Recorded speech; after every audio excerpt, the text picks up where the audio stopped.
রিক্সাওয়ালা আমার কাছ থেকে 10 টাকা ভাড়া বেশি চাচ্ছে, আবার ওইদিকে পুলিশকে দেওয়া লাগতেছে। মাছওয়ালা আমাকে পচা মাছ গছাই দিচ্ছে, আবার মাছওয়ালা যে রোডের পাশে বসে মাছ বেচতেছে এই জন্য সে স্থানীয় আওয়ামী লীগ নেতারা তার কিছু দেওয়া। একজন পতিতা আজকে শরীর বিক্রি করে খাচ্ছে, কেন খাচ্ছে? শরিয়া নাই, শরিয়া না থাকার কারণে সে আজকে খেলাফা নাই, আজকে তার জিম্মাদারি নিবে এমন কোনো প্রশাসন নাই, যার কারণে সেই মেয়েটাকে আজকে শরীর বিক্রি করে খাইতে হচ্ছে। লর্ড ম্যাকলে প্রণীত যে কারিকুলাম, সেই কারিকুলামে আমরা যারা পড়াশোনা করেছি, আমরা ইসলামের মতো করে চিন্তা করা এখান থেকে আমরা দূরে সরে গেছি। বরং আমরা ব্রিটিশরা যেভাবে চিন্তা করতে শিখিয়েছে, হ্যাঁ, সফলতা, দুনিয়ার জীবন, সুখ কাকে বলে, সফলতা কাকে বলা হবে, হ্যাঁ, তারপর হচ্ছে জীবন কাকে বলা হবে, জীবনের লক্ষ্য কি, এই যে একটা দৃষ্টিভঙ্গি, একটা বিশ্ব দৃষ্টিভঙ্গি, ওয়ার্ল্ড ভিউ, এই ওয়ার্ল্ড ভিউটা ওরা আমাদের পরিবর্তন করে রেখে গেছে। এবং লর্ড ম্যাকলে তার উদ্দেশ্য, মানে শিক্ষা ব্যবস্থা কি উদ্দেশ্যে তিনি প্রণয়ন করছেন, সেই কমিটির বৈঠকে উনি একদম খুব স্পষ্ট করে বলেছেন যে আমরা এমন একটা জনগোষ্ঠী তৈরি করতে চাই যারা আমাদের এবং নেটিভদের মধ্যে, স্থানীয়দের মধ্যে এবং শাসক ব্রিটিশদের মাঝে তারা ইন্টারপ্রেটার হিসেবে কাজ করবে। বোঝা গেছে? এইরকম একটা দালাল শ্রেণী তারা তৈরি করতে চায়, এই জন্য শিক্ষা ব্যবস্থা প্রণয়ন করা হবে। তাহলে সেই শ্রেণীটা কারা? আমরা। এবং পরবর্তীতে লর্ড ম্যাকলে আরো বলছেন যে আমরা এমন একটা শ্রেণী তৈরি করতে চাই যারা গায়ের রঙে তারা ভারতীয়, কিন্তু তাদের বুদ্ধি, বিবেচনা, মগজ, চিন্তা ভাবনা, রুচি, এই সমস্ত কিছু হবে ব্রিটিশ। তার মানে আমরা চেতনে বা অচেতনে আমরা মূলত ইউরোপীয় যে চিন্তা চেতনা, আল্লাহ এবং তার রাসূলের চিন্তা চেতনাকে আমরা আর ধারণ করি না। লিটারালি আমরা ব্রিটিশদের চিন্তা চেতনা, ইউরোপীয় চিন্তা চেতনা, বা কথার কথা আরো যদি বলি রেনেসা, এনলাইটেনমেন্ট যে চিন্তা চেতনা, এই চিন্তা চেতনাগুলোকে আমরা ধারণ করি। তো যেটা আমি বলতে চাচ্ছিলাম যে ইসলামকে তার প্রকৃত অর্থে বোঝা, এই বোঝাটা আমাদের প্রায় গত 47 থেকে 80 বছর ধরি, আর এর আগে 190 বছর যদি ধরি, তাহলে প্রায় 270 বছরের মতো সময় আমরা এই একটা মহাবিপদে ইসলাম পড়ে গিয়েছি। মুসলিমরা পড়ে গেছে, ইসলাম তো বিপদে পড়ে না, মুসলিমরা পড়ে। এবং এই বিপদটাকে আমাদের আলেমরা অনেক সময় তাতারিদের যে একটা আগ্রাসন, ওইটার সাথে তুলনা করেন। তাতারিদের আগ্রাসনেও একই অবস্থা হয়েছিল আমাদের। এবং মুসলমানরা এত হীনম্মন্য হয়ে গেছে ইসলামের ব্যাপারে, তাদের চিন্তা চেতনার ব্যাপারে, ইসলামের যে শরিয়ার ব্যাপারে, এবং ইসলাম যে দৃষ্টিভঙ্গি দেয়, যে ওয়ার্ল্ড ভিউ দেয়, সেই ওয়ার্ল্ড ভিউর ব্যাপারে মুসলমানরা এত হীনম্মন্য হয়ে গেছে যে এরকম ঘটনা আসছে যে একজন মহিলা তাতারি 10 জন মুসলমান শক্ত সমর্থ যুবককে এক লাইনে দাঁড় করেছে এবং বলতেছে তোরা এইভাবেই দাঁড়ায় থাক, আমি ভিতর থেকে ছুরি নিয়ে আসি। এরকম একটা ঘটনা আছে, তোরা এইভাবেই লাইন ধরে দাঁড়ায় থাকবি। এক মুসলিম যুবক, শক্তিশালী যুবক, তাদেরকে এক তাতারি মহিলা দাঁড় করেছে সারিবদ্ধভাবে এবং বলতেছে যে তোরা এখানে দাঁড়ায় থাক, আমি ঘরের ভিতর থেকে তরবারি নিয়ে আসি। এবং ঘর থেকে তরবারি নিয়ে এসে সে এই 10 জনকে কতল করছে। মানে কতটা হীনম্মন্য। আজকে যেরকম আমরা, হ্যাঁ, ইসরায়েলের কাছে কি আছে? ইসরায়েলের কাছে আয়রন ডোম আছে। আরে হামাস কোনোদিন ওদের সাথে পারবে না।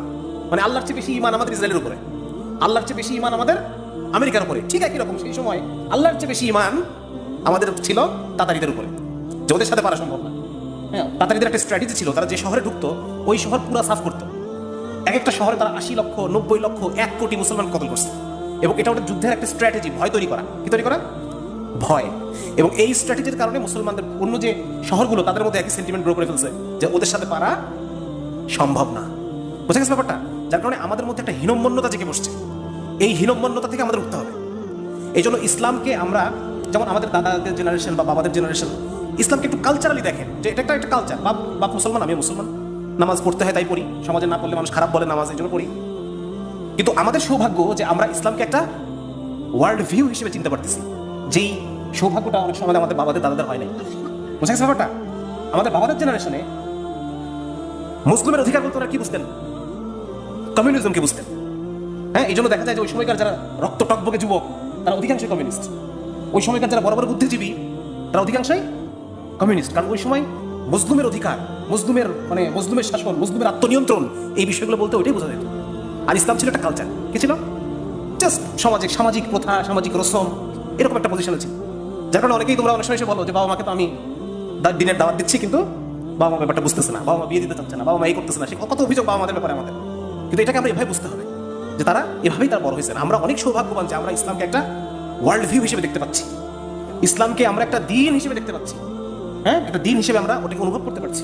এটা সবসময় মাথায় রাখতে হবে, ইসলাম হচ্ছে দিন। ইন্না দীনা ইনদাল্লাহিল ইসলাম, একমাত্র ইসলাম ছাড়া আর কোনো দিন। দিন শব্দের অর্থ কি? জীবন ব্যবস্থা, জীবন ব্যবস্থাপনা, ম্যানেজমেন্ট সিস্টেম। দিন শব্দের অর্থ ম্যানেজমেন্ট সিস্টেম। এখন এটার মধ্যে পার্সোনাল ম্যানেজমেন্ট সিস্টেম আছে, ফ্যামিলি ম্যানেজমেন্ট সিস্টেম আছে, সোসাইটি ম্যানেজমেন্ট সিস্টেম আছে, হ্যাঁ, ইকোনমি ম্যানেজমেন্ট সিস্টেম আছে। এটার মধ্যে আইন এবং বিচার, জুডিশিয়াল ম্যানেজমেন্ট সিস্টেম আছে। এখানে স্টেট ম্যানেজমেন্ট সিস্টেম আছে। এখানে ওয়ার ম্যানেজমেন্ট সিস্টেম আছে, বুঝা গেছে? এই পুরা একজন মানুষ তার যত জায়গায় যত ধরনের রোল সে প্লে করে, প্রত্যেকটা জায়গায় ইসলামের পরিপূর্ণ দিক নির্দেশনা আছে, বুঝা গেছে? একটা পরিপূর্ণ দৃষ্টিভঙ্গি আছে। তো এটা আমাদের সবসময় মাথায় রাখতে হবে যে ইসলাম শুধুমাত্র ব্যক্তিগত পর্যায়ের ধর্ম না। ইসলাম এমন কোনো দিন না যেটা আমাকে মসজিদে ঢোকার সময় পায়ের কি বলে টাকনুর পায়জামা বোটে ঢুকতে হবে, আবার বের হয়ে আমি এটা খুলে ফেলবো, এরকম না। বরং ইসলামে সালাতের যে গুরুত্ব, এই গুরুত্বটা এমন যে সালাত আমি করব 1 মিনিট, কিন্তু এই সালাত আমাকে আচ্ছন্ন করে রাখবে 24 ঘন্টা। বুঝা গেছে ব্যাপারটা? ইসলামী ওয়ার্ল্ড ভিউর একটা অন্যতম খুঁটি হচ্ছে কি নামাজ। আপনারা অনেকে আমার মনের মতো সালাত গ্রন্থটা পড়েছেন। হ্যাঁ, মনের মতো সালাত এই গ্রন্থের মধ্যে আমি আনার চেষ্টা করেছি যে নামাজের কি উদ্দেশ্য, নামাজের সাথে এই জীবন ব্যবস্থার কি উদ্দেশ্য, একজন মুসলমান ব্যবসায়ী তার ব্যবসার সাথে তার নামাজটার কি সম্পর্ক, বুঝা গেছে? ইসলামিক ইকোনমিক সিস্টেমের সাথে নামাজের কি সম্পর্ক, ইসলামিক পলিটিক্যাল সিস্টেমের সাথে নামাজের কি সম্পর্ক, সবকিছু ইন্টারকানেক্টেড, বুঝা গেছে? যার কারণে আমাদের এটা মাথায় রাখতে হবে যে ইসলাম একটা জীবন ব্যবস্থা, ইসলামের পরিপূর্ণ জীবন ব্যবস্থা, এবং ইসলাম অবিকল্প জীবন ব্যবস্থা। কি বললাম? এই শব্দটা মাথায় গেঁথে নিতে হবে আমাদের, অবিকল্প। একজন মানুষ যদি এই দুনিয়াতে সুখী হতে চায়, কথার কথা সে আখিরাত বিশ্বাস করে না, কিন্তু সে দুনিয়ার জীবনে সুখী হতে চায়, তারপরও তার ইসলাম ছাড়া অন্য কোনো গতি তার নাই। কেউ যদি চায় যে আমি শারীরিকভাবে সুস্থ থাকবো, তাকে ইসলাম মানতে হবে। কেউ যদি চায় আমি পারিবারিকভাবে সুখী হতে চাই, ইসলাম মানা ছাড়া তার অন্য কোনো উপায় নাই। কেউ যদি চায় যে আমাদের সমাজটা সুখী সমাজ হোক, ইসলাম তাকে মানতে হবে। কেউ যদি চায় যে আমার রাষ্ট্রটা একটা দুর্নীতিমুক্ত, স্বজনপ্রীতি মুক্ত, সমস্ত ধরনের সিন্ডিকেট মুক্ত, পুঁজিপতিদের আগ্রাসন মুক্ত একটা সুস্থ সব মানে কল্যাণ রাষ্ট্র, প্রসপারাস রাষ্ট্র হোক, কেউ যদি এটা চায়, তাকে রাষ্ট্র ব্যবস্থার মধ্যে ইসলামকে আনতে হবে। এছাড়া আর কোনোভাবে সম্ভব না। আমার কথা বুঝে আসছে? এই জন্য এই ইসলামটাকে এইভাবে স্টাডি করা, এইভাবে বোঝা, তাহলে পরে বোঝা আমি ইসলামের প্রকৃত এসেন্সটা ধরতে পারবো যে আল্লাহ রাব্বুল আলামিন ইসলামকে পাঠিয়ে কি চান আমাদের কাছ থেকে। আল্লাহ তাআলা এটাই চান যে তার বান্দারা যেন দুনিয়াতে সুখে থাকে এবং মৃত্যুর পরের জীবনে যেন সুখে থাকে। আল্লাহ তাআলা এটা চান, এবং যে আল্লাহ রাব্বুল আলামিন আমাদেরকে সেই জীবন ব্যবস্থা দান করেছেন। বুঝা গেছে? এই জন্য আমাদের এখনকার করণীয় হচ্ছে প্রত্যেকটা মানুষের মধ্যে শরিয়ার পিপাসা তৈরি করা। কি তৈরি করা? আমি একটু আগে আপনাদেরকে বলছিলাম, যখন মাগরিবের নামাজের আগে আপনাদেরকে বলছিলাম যে শাইখের এই যে আলাপ আলোচনাগুলো থেকে আপনি কি নিয়ে বাসায় যাচ্ছেন, আপনার জীবনের লক্ষ্য কি, এই লক্ষ্যটা নিয়ে আমাদের এখান থেকে উঠতে হবে। হয়তো কোঠা যাবে না, এটা কোনো ওয়াজ মাহফিল না যে আমি সারা রাত কান্নাকাটি করে সকালবেলা ফজরের নামাজে খবর নাই। বরং এই জায়গা থেকে যদি আপনি কোনো একটা মেসেজ নিয়ে ওঠেন এখান থেকে, এবং সেই অনুযায়ী আপনি বাসায় গিয়ে আপনার কর্মপন্থাকে ঠিক করেন, তাহলে পরে আমাদের এই সব দৌড়ঝাঁপ এগুলো সফল। এই যে লেখালেখি এগুলো সফল। আমরা লেখক হওয়ার জন্য লিখি না, আমাদের শাইখ বড় নেতা হওয়ার জন্য নেতৃত্ব দেন না যে সবাই তাকে বড় নেতা বলবে, এই জন্য না। বরং আমরা চাই আপনারা কাজ করেন, এবং আমাদের কাজ হচ্ছে দেখেন প্রত্যেকটা মানুষের দিকে আপনি তাকান, আপনি তাকায় দেখেন প্রত্যেকটা মানুষের ভিতরে জ্বলতেছে, প্রত্যেকটা মানুষের ভিতরে আগুন। কেউ তার ভিতরে ব্যক্তিগত জীবন নিয়ে পেরেশান, হ্যাঁ, তার মধ্যে ডিপ্রেশন, তার মধ্যে টেনশন, তার মধ্যে ব্যবসা নিয়ে অহেতুক পেরেশানি, কেউ তার স্ত্রী নিয়ে পেরেশান, কেউ তার সন্তান নিয়ে পেরেশান, কেউ সমাজের কারণে বিভিন্ন ধরনের সামাজিক অপরাধ ইত্যাদির মধ্যে ঢুকে গেছে। হ্যাঁ, মানুষের জীবন নাই। একজন মানুষের যে জীবনটা যে যাপন করার কথা ছিল, তার জীবনটা যে স্বাভাবিক ফিতরাতি সহজাত যে জীবনটা তার এনজয় করার কথা ছিল, সেই এনজয়টা সে করতে পারে না। কেন? সারা পৃথিবীর এই বর্তমান ক্যাপিটালিস্ট ভোগবাদী যে সিস্টেম, এই সিস্টেমের কারণে সে তার স্বাভাবিক জীবনযাপন করতে পারে না। আপনারা জানেন যে যারা মানে একসময় ছাত্র জীবনে কমিউনিস্ট রাজনীতি করছে, তারা এই জিনিসগুলো খুব ভালো জানে। একজন গার্মেন্টস শ্রমিকের বেতন কিভাবে ঠিক করা হয় আপনারা জানেন? হ্যাঁ, তার প্রতিদিন শর্করার পরিমাণ কতটুকু লাগবে, একজন মানুষের শর্করা খাবারের পরিমাণ কতটুকু, স্নেহ জাতীয় পদার্থ কতটুকু, আমিষ জাতীয় খাবার কতটুকু, ক্যালকুলেশন করে তাদের বেতন ঠিক করা হয় হয়তো এক সময়। তাহলে এই মানুষটা তার সন্তানকে বড় করবে কিভাবে, পড়াশোনা করবে কিভাবে, অসুস্থ হলে চিকিৎসা সেবা পাবে কিভাবে। তাহলে এই যে দেখেন মানুষের গার্মেন্টসের মেয়েদেরকে ঢেলে চাকরি করানো হচ্ছে, ঠিক না? এটার পিছনে উদ্দেশ্য কি? সস্তায় শ্রম পাওয়া, সস্তায় এখান থেকে শ্রম নিয়ে চলে যাবে। বেতন কত জানেন? 8,000 টাকা। ঢাকা শহরে কি হয় 8,000 টাকা? তাহলে এই মানুষটা কি মানুষের জীবনযাপন করতে পারতেছে?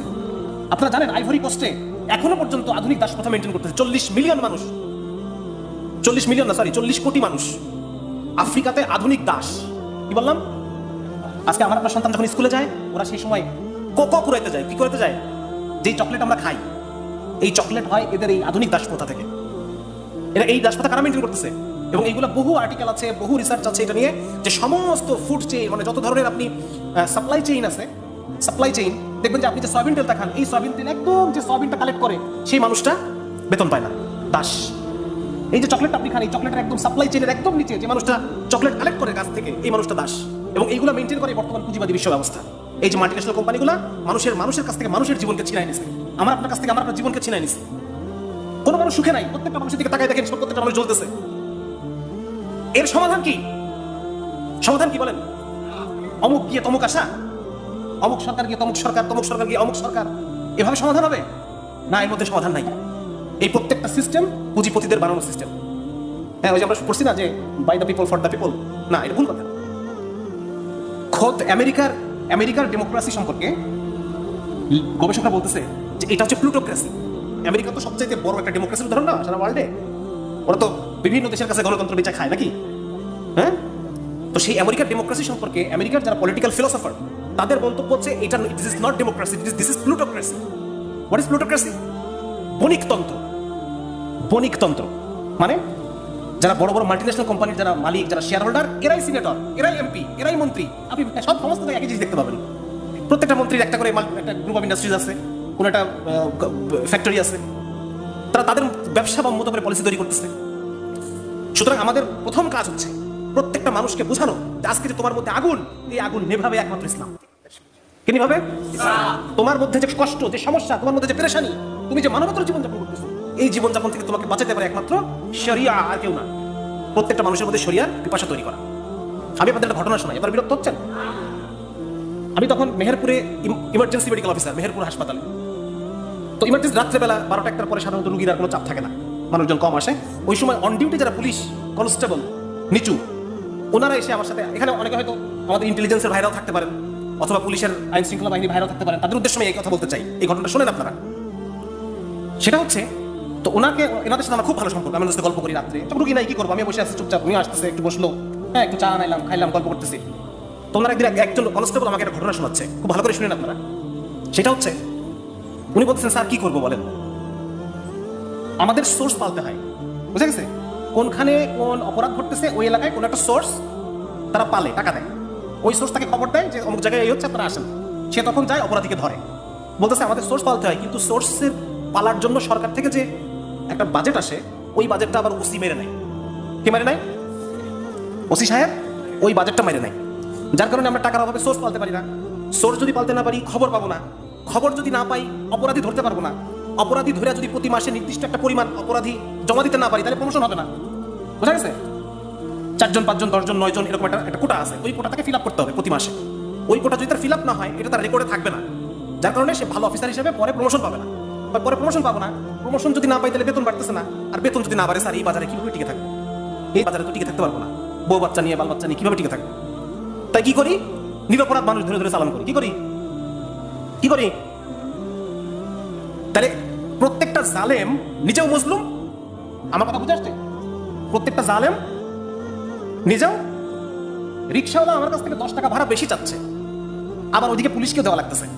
পুলিশকেও মাছওয়ালা আমাকে পচা মাছ বসাই দিচ্ছে, আবার মাছওয়ালা যে রোডের পাশে বসে মাছ বেচতেছে, এই জন্য সে স্থানীয় আওয়ামী লীগ নেতারা তার কিছু দেওয়া। প্রত্যেকটা জালেম নিজেও মজলুম, আর প্রত্যেকটা মজলুম নিজেও। এটা হচ্ছে পুঁজিবাদী, এই ক্যাপিটালিস্ট সিস্টেম। এই ক্যাপিটালিস্ট সিস্টেম প্রত্যেকটা মানুষকে জালেম বানায়, মজলুম বানায়। বুঝে আসছে? তো যার কারণে আমি যেটা বলতে চাচ্ছি যে, এই দেখেন, এই পুলিশ অফিসারটার কথা আমি বললাম, এই পুলিশ অফিসারটা একই সাথে জালেম, একই সাথে মজলুম। তার দুনিয়াও শেষ, তাহলে এই পুলিশ অফিসারের সমাধান কি? আমি ওকে কি বলবো, কি বোঝাবো যে ভাই তোমার জন্য কি সমাধান? তোমার দুনিয়া বাঁচবে এবং তোমার আখিরাত বাঁচবে যদি শরিয়া প্রতিষ্ঠা হয়। এছাড়া তোমার দুনিয়া আখিরাত কোনোটাই বাঁচবে না। তুমি দুনিয়াতে সুখে থাকতে পারবে না, বাজার সাথে করতে পারবে না, বাচ্চারা খাইতে পারবে না, তুমি আখিরাতে অনন্তকাল জাহান্নামের আগুনে জ্বলবা। আর যে নিরপরাধ মানুষগুলোকে তুমি ধরে ধরে চালান করতেছো, এই মানুষগুলো কাল হাসরের মাঠে কি করবে? যতক্ষণ না পর্যন্ত তুমি দোজখে যাবা, ততক্ষণ পর্যন্ত এই মানুষগুলো তোমার ছাড়বে না, নাকি? তাহলে একজন ইন্টেলিজেন্সের ভাই বা পুলিশের যারা ভাই, তাদের উদ্দেশ্য আমাদের দাওয়াত কি? ভাই আজকে আপনার দুনিয়াও শেষ, আখিরাতও শেষ।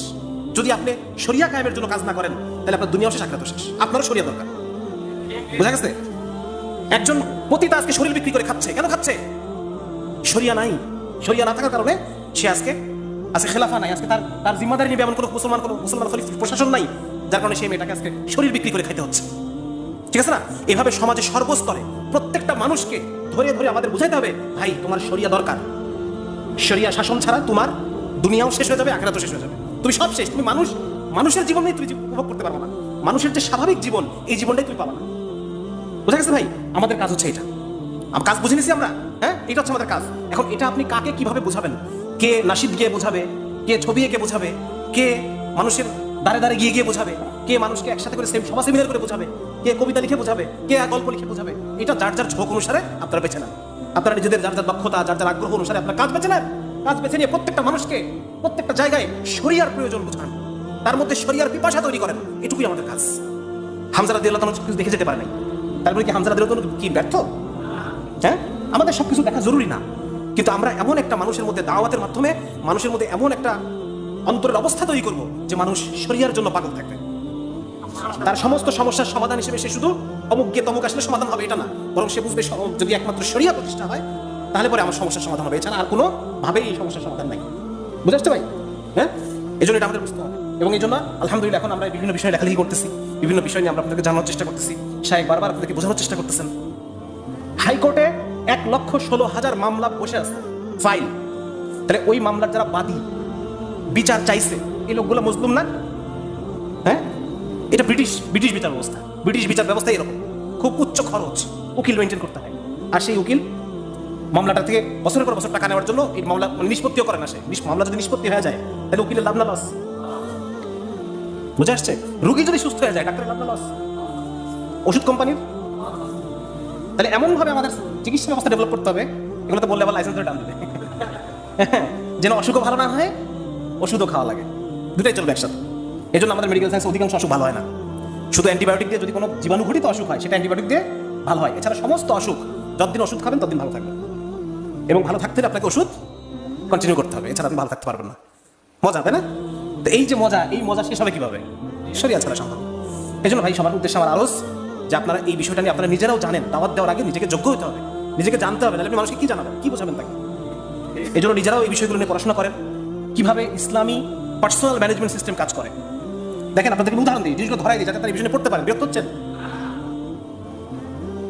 একজন মুসলমানের আকীদার বিষয় যে সে রিজিকের কনসেপ্টে বিশ্বাস করবে, তাকদীরের কনসেপ্টে বিশ্বাস করবে, ঠিক আছে না? যেই ছেলেটা রিজিকে বিশ্বাস করে যে রাজ্জাক সব বন্টন করেন, যেই ছেলেটা তাকদীরে বিশ্বাস করে যে আমার জন্মের 40,000 বছর আগে তাকদীর কালি শুকায় গেছে কমপ্লিট, এই ছেলেটার যে বিশ্বাস, এই ছেলেটা চাকরি না বেকারত্বের কারণে ডিপ্রেশনে ভুগবে? এই ছেলেটা গলায় দড়ি দেবে, ট্রেনে গলা দিবে? বুঝে আসছে ব্যাপারটা? এইভাবে ইসলাম পার্সোনাল ম্যানেজমেন্ট সিস্টেম। যেই আমি সারাদিন ঘরে বাইরে কাজ করলাম, মানুষের দাঁড়ে দাঁড়িয়ে ঘুরলাম, মানুষ কেউ ভালো কথা বললো, কেউ খারাপ কথা বললো, এই যে মনের মধ্যে জমা একটা কষ্ট, তিতা, এটা কাকে বলবো? ওই যে সেজদায় গিয়ে 5 বার আল্লাহকে বলতেছে আল্লাহ তুমি ছাড়া আমার কি আছে, সব কি হয়ে গেল, সব ওয়াশ হয়ে গেল নাকি? আমাদের কথা বলার কেউ আছে? আমাদের আল্লাহ আছে, সমস্ত কিছু সমাধান করে দেবেন এমন একজন আছেন। এই দেখেন ইসলামের পার্সোনাল ম্যানেজমেন্ট সিস্টেম এভাবে কাজ করে, বুঝা গেছে? এভাবে কাজ করে। যে ব্যক্তি ইসলামকে মেনে চলবে, ইসলামকে মনে প্রাণে ধারণ করবে, সে সকল শারীরিক এবং মানসিক অসুখ থেকে, অসুখ আসবে, অসুখ তো আসবেই, পরীক্ষা হিসেবে আসবে, ঠিক না? কিন্তু সে স্বাস্থ্যকর জীবনযাপন। অসুখ হইলে পরেও রাসূলুল্লাহ সাল্লাল্লাহু আলাইহি ওয়াসাল্লাম হাদিস যে মুমিনের ব্যাপারে আমি আশ্চর্য হই, যখন সে সুখে থাকে তখনও তার মাকাম বাড়তে থাকে, সে আল্লাহ শুকরিয়া করে, আবার যখন সে কষ্টে থাকে সবর করে তখনও তার বাড়তে থাকে। সুবহানাল্লাহ। তাহলে মুসলমানের কোনো লোকসান আছে নাকি? তাহলে এই জিনিসটা যদি একটা অসুস্থ মানুষের রোগীর মধ্যে তুমি ঢুকাই দিই যে ভাই তুমি যে কষ্ট পাচ্ছ, হাদিসের মধ্যে আসছে যে মুমিন ব্যক্তির যদি পায়ে কাটাও ফোটে আল্লাহ তার পিছনে সমস্ত গুনাহ মাফ করে। সুবহানাল্লাহ। মুমিন ব্যক্তির যদি মাথায় ব্যথা হয় তার সমস্ত গুনাহ মাফ। তাহলে এটা যখন কোনো রোগী বিশ্বাস করবে, সেই রোগীর তখন তার কি চাঙ্গা থাকবে না? সে তার মোরালই থাকবে আলাদা। কিসের অসুখ, কিসের কি অসুখ তো থাকবেই, অসুখ তো আসলে মনে। তো এই জন্য ভাই এটা দেখেন, এটা হচ্ছে ইসলামের পার্সোনাল ম্যানেজমেন্ট সিস্টেম। একজন মানুষ যখন ইসলামকে তার ব্যক্তিগত জীবনের মধ্যে নিয়ে আসবে তখন সে তার জীবন হবে ফুরফুরে, সুখেই সুখ। হ্যাঁ, কুররাত আয়ুন নাকি?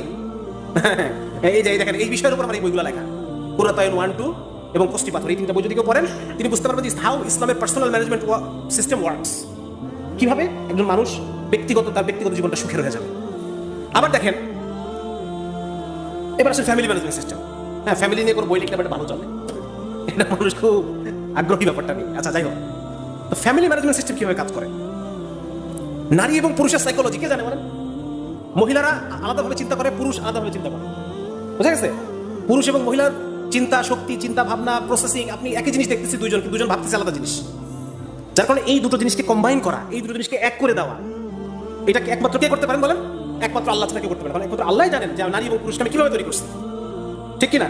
এই জন্য আল্লাহ রাব্বুল আলামিন এমন একটা পরিবার ম্যানেজমেন্ট সিস্টেম দিয়ে দিয়েছেন যেটা যদি কেউ মেনে চলে বউয়ের সাথে তার গ্যাঞ্জাম হবে না, বুঝা গেছে? এবং হইলেও সেটা সলভ করা যাবে। আর কেউ যদি নিজের মতো করে চলে, বর্তমান পশ্চিমা বিশ্ব ইন্ডিভিজুয়ালিজম, ব্যক্তি স্বাধীনতা, মহিলা বলতেছে আমি স্বাধীন, পুরুষ বলতেছে আমি স্বাধীন, স্বাধীন হলে পরে তোমায় টিকবে না, তোমাকে তো মানতে হবে কাউকে। এবং মানার জন্য কি আল্লাহ তাআলা বলেন আর রিজালু কাওয়ামুনা আলান নিসা, পুরুষকে নারীর উপরে আমি স্থান দিয়েছি। কেন? কারণ পুরুষ সিদ্ধান্ত দেবে। পুরুষকে বডিতে এমন ভাবে তৈরি করা আছে, আমাদের যে টেস্টোস্টেরন হরমোন, এই টেস্টোস্টেরন হরমোন, এটা বিজ্ঞান বলতেছে এখন যে this is responsible for risk taking. পুরুষ রিস্ক নেবে। যেমন ধরেন আমি একটা উদাহরণ দিই, ধরেন এই দুটো জিনিসের মধ্যে আমি এই দুটো জিনিস, ঠিক আছে, দুইটার মধ্যে আমাকে একটা বেছে নিতে হবে, যে কোনো একটা আমি বেছে নিব, একটা।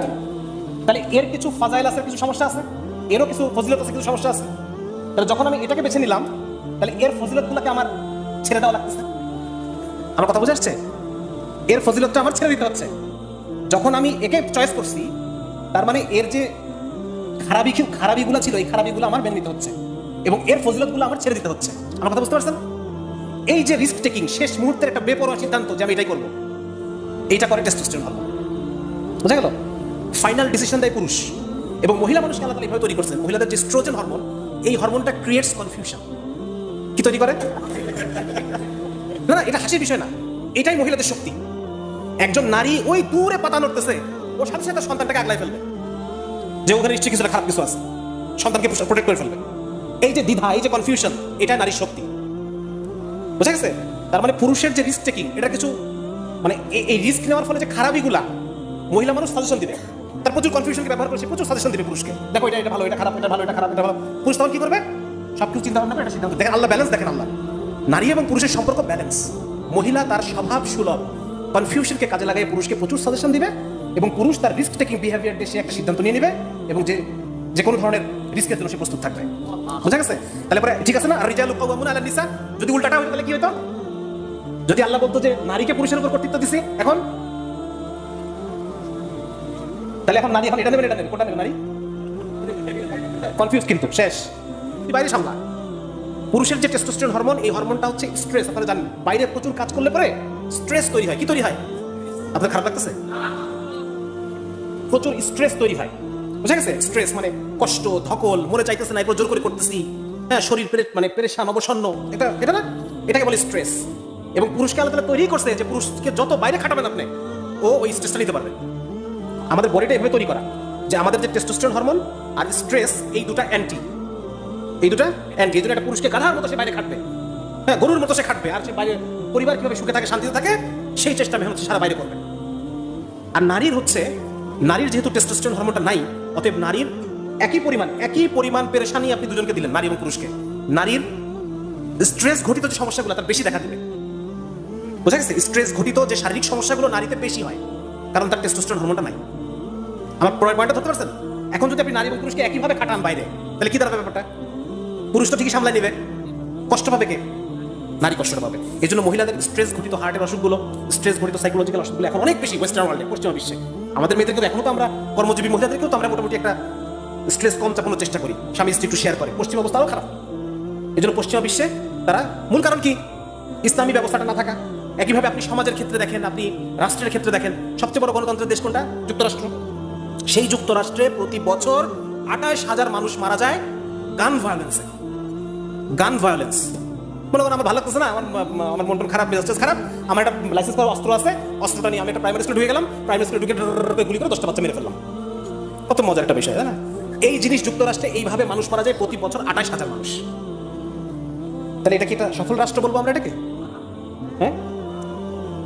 এবং যদিও এটা নিয়ে আমি অনেক ইয়ে আছে, সৌদি আরবে ওমরা করতে গেলে আপনাদের পা দেওয়ার পর প্রথম যে জিনিসটা মনে হবে, আপনারা জানেন রাজতন্ত্র একটা জায়েজ, তাই না? জায়েজ খেলাফত আর রাষ্ট্রপতি হচ্ছে এটা জায়েজ, শরীয়ত জায়েজ। তো এই যে জায়েজ এবং এই যে গণতন্ত্র, যেটা না জায়েজ বলেন আমাদের ওলামায়ে কেরাম, দুটোর মধ্যে পার্থক্য আপনি সৌদি আরবে পা দিয়ে করতে পারবেন। পা দিলেই দেখবেন যে এটা এমন একটা রাষ্ট্র যেখানে 28,000 মানুষ প্রতি বছর মরবে না, যেখানে পাবলিক প্লেসে মহিলাদেরকে ঠকাবে না। যুক্তরাষ্ট্রে 82% মানুষ, মানে নারী, তারা রিপোর্ট করছে যে আমাদেরকে পাবলিক প্লেসে হ্যারাসমেন্ট করা হয়। আপনি সৌদি আরবে ধরনের জিনিস পাবেন না।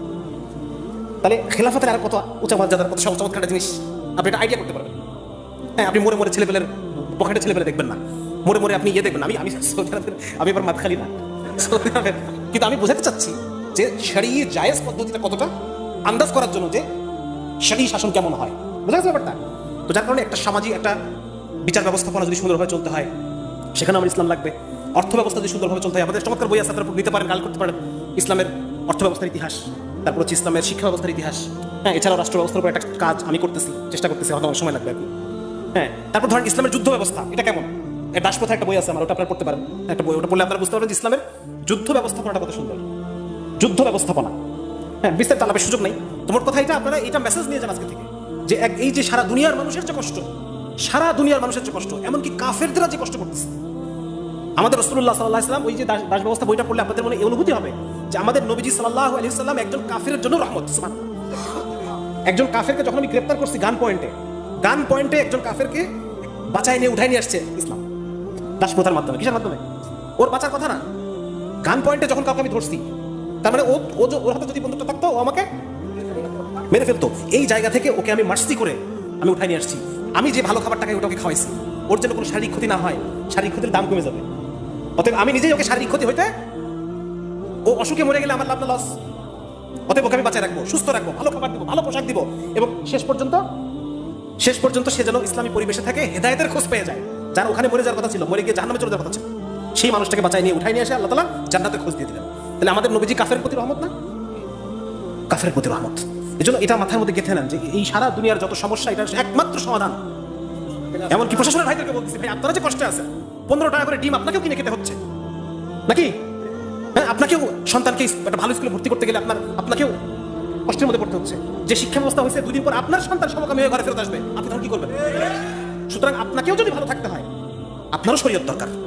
এটা নিজের মধ্যে গেঁথে নেন, এবং এই জিনিস শরিয়ার পিপাসা সমস্ত জায়গায়, মাঠে ঘাটে, বাজারে বন্দরে, বন্ধু বান্ধব, আত্মীয় স্বজন, হ্যাঁ, যেখানে যে আছে, ইনশাল্লাহ আমরা শিগগিরই আল্লাহ যদি তৌফিক দেয়, আমরা ইনশাল্লাহ যারা নেতৃস্থানীয় পর্যায়ে আছেন, রাসূলের সুন্নাহ হিসেবে আমরা নেতৃস্থানীয় পর্যায়ে দাওয়াতের একটা রাফ চিন্তা ভাবনা আমাদের মধ্যে আছে, তাদের কাছে আমরা দাওয়াতকে পৌঁছাবো।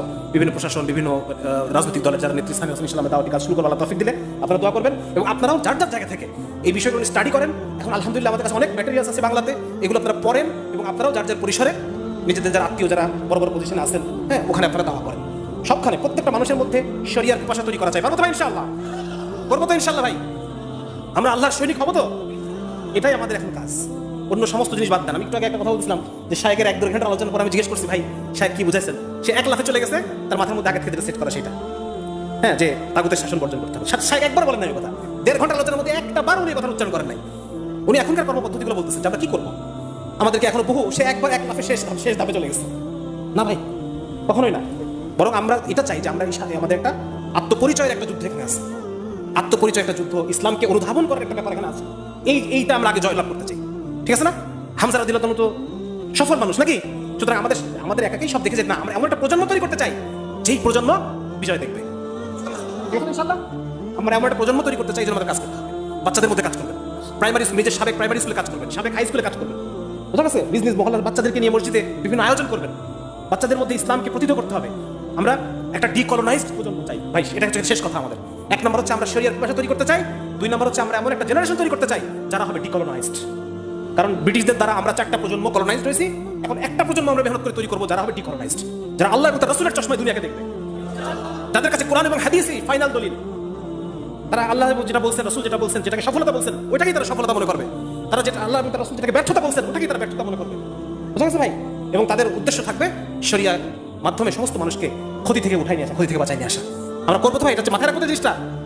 শরিয়ার পিপাসা, 2 নম্বর ডিকলোনাইজড প্রজন্ম তৈরি করা, ঠিক আছে ইনশাআল্লাহ? ঠিক আছে, আমি কথা এখানে শেষ করে দিচ্ছি। আলহামদুলিল্লাহ, আল্লাহ তাআলা আজকের এই মজমা থেকে আমাদেরকে মেসেজ নিয়ে, কর্মপদ্ধতি নিয়ে, কর্ম পরিকল্পনা নিয়ে আমাদের কঠোর তৌফিক দান করুন। হ্যাঁ, এবং আমরা ইনশাআল্লাহ শায়েখের সোহবতে আমরা থাকবো, টাচে থাকবো ইনশাআল্লাহ। এবং আরো বেশি বেশি মানুষ যেন, আরেকটা জিনিস ইম্পর্টেন্ট, সেটা হচ্ছে আপনারা প্রত্যেকে এক একটা মার্কাজ হয়ে যান। প্রত্যেকে চেষ্টা করবেন কমপক্ষে 5-10 জন ছেলে যেন আমাকে কেন্দ্র করে ঘোরে, বুঝা গেছে? আপনার আখলাকের দ্বারা, আপনার আদবের দ্বারা, আপনার সহযোগিতার দ্বারা, আপনার মায়া মমতার দ্বারা আপনি এরকম একটা সার্কেল আমি তৈরি করবো। করবেন তো ইনশাআল্লাহ? রাসূলুল্লাহ সাল্লাল্লাহু আলাইহি ওয়াসাল্লাম হাদিস একটা বলে শেষ করে দিচ্ছি। আল্লাহ রাসূল বলতেছেন যে তোমরা গোলামদেরকে কিনে কিনে আজাদ করতেছো, কিন্তু আজাদ মানুষকে তো গোলাম বানাচ্ছ না।